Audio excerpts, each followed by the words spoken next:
Hi అండి. ఈరోజు మనం మన ఛానల్లో బాలమిత్ర కథలలోని చెట్టు నీడ అనే కథను చెప్పుకోబోతున్నామండి.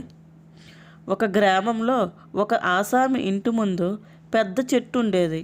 వేసవి కాలంలో దాని నీడలో చల్లగా ఉండేది. ఆసామి అక్కడికి వచ్చి కూర్చుంటూ ఉండేవాడు. ఒకనాటి మధ్యాహ్నం ఆయన భోజనం చేసి చెట్టు కింద కూర్చోవటానికి వచ్చేసరికి అక్కడ ఒక బిచ్చగాడు కూర్చొని ఉన్నాడు. ఇదేమిటి, నిన్నిక్కడ ఎవరు కూర్చొనిచ్చారు? పద పద అని ఆసామి ఆ బిచ్చగాన్ని అదిలించాడు. ఎందుకు బాబు అలా కోప్పడతారు? ఎండ చాలా ఎక్కువగా ఉంది, నీడలో చల్లగా ఉందని కూర్చున్నాను అన్నాడు బిచ్చగాడు మర్యాదగా. అదేమీ కుదరదు, ఈ చెట్టు నాది, నా చెట్టు. నేను దీనికి ఎన్నో ఏళ్ళుగా నీళ్లు పోసి పెంచి ఇంత చెట్టు చేశాను, అందుచేత దీని నీడ కూడా నాదే అన్నాడు ఆసామి. అలా చెప్పరేం?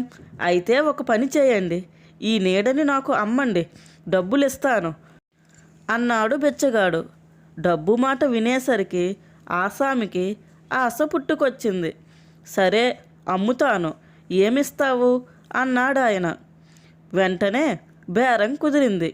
ఇద్దరు ముగ్గురు దారిని పోయే వాళ్ళ సమక్షంలో బిచ్చగాడు ఆసామికి డబ్బిచ్చి చెట్టు నీడను తను కొనేసుకున్నాడు.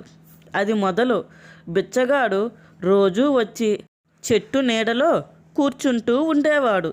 దారిన ఎవరైనా తెలిసిన వాళ్ళు పోతూ ఉంటే వాళ్ళను కూడా పిలిచి నీడలో కూర్చోబెట్టేవాడు. అలా వచ్చిన వాళ్ళ వెంట పశువులుంటే అవి కూడా నీడలో చేరేవి. ఇది చాలక నీడ కొన్న బిచ్చగాడు మరొక పని చేయడం ప్రారంభించాడు. ఆ చెట్టు నీడ ఎక్కడెక్కడ పడిందో అక్కడికల్లా వెళ్ళేవాడు. సమయాన్ని బట్టి, ఋతువును బట్టి ఆ చెట్టు నీడ ఆసామి ఇంటి ఆవరణలోనూ, పంచలోనూ, పడక గదిలోనూ, నడవలోనూ పడేది. బిచ్చగాడు మొహమాటం లేకుండా నీడ పడిన చోటకల్లా వెళ్ళి కూర్చునేవాడు. ఇదంతా చూసి ఆసామికి మండిపోయింది.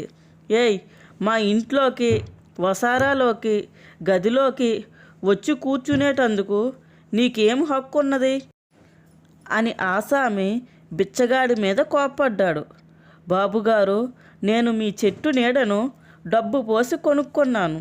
అది ఎక్కడెక్కడ పడుతుందో అక్కడల్లా కూర్చోవటానికి నాకు హక్కు ఉన్నది అన్నాడు బిచ్చగాడి.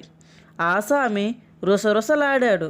కానీ తాను తన చెట్టు నీడను ఆ పేదవాడికి అమ్మిన మాట నిజమే. అందువలన ఆసామి బిచ్చగాడిని ఏమీ అనలేకపోయాడు. ఇలా ఉండగా ఒకరోజు ఆసామి ఇంట్లో ఏదో పూజ పెట్టుకున్నాడు. చుట్టాలను, బంధువులను పిలిచి విందు భోజనం ఏర్పాటు చేస్తున్నాడు.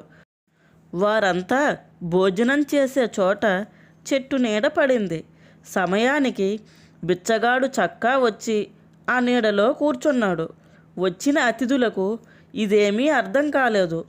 పిలవని పేరంటంగా వచ్చి ఈ మనిషి ఎవడో ఇక్కడ చతికిలబడ్డడం ఏమిటి అని వారు ఒకరినొకరు ప్రశ్నించుకున్నారు. బిచ్చగాడు తాను నీడ కొనుక్కున్న వైనమంతా వాళ్ళకి వివరించి చెప్పాడు. ఈ వింత సంగతి వింటూనే అక్కడ ఉన్న అతిథులందరూ గొల్లున నవ్వారు. ఆసామికి నలుగురిలోనూ తల తీసేసినట్లయింది. ఆ మరుసటి నాడే ఆయన తన కుటుంబంతో సహా ఆ గ్రామం విడిచి మరో దూర గ్రామానికి వెళ్ళిపోయాడు. అందరికీ చిన్న రిక్వెస్ట్ అండి, మా కథలు కనుక మీకు నచ్చినట్లయితే లైక్ చేయండి, షేర్ చేయండి, మా ఛానల్ను సబ్స్క్రైబ్ చేసుకొని పక్కనే ఉన్న బెల్ ఐకాన్ని కూడా క్లిక్ చేస్తారని కోరుకుంటున్నాం.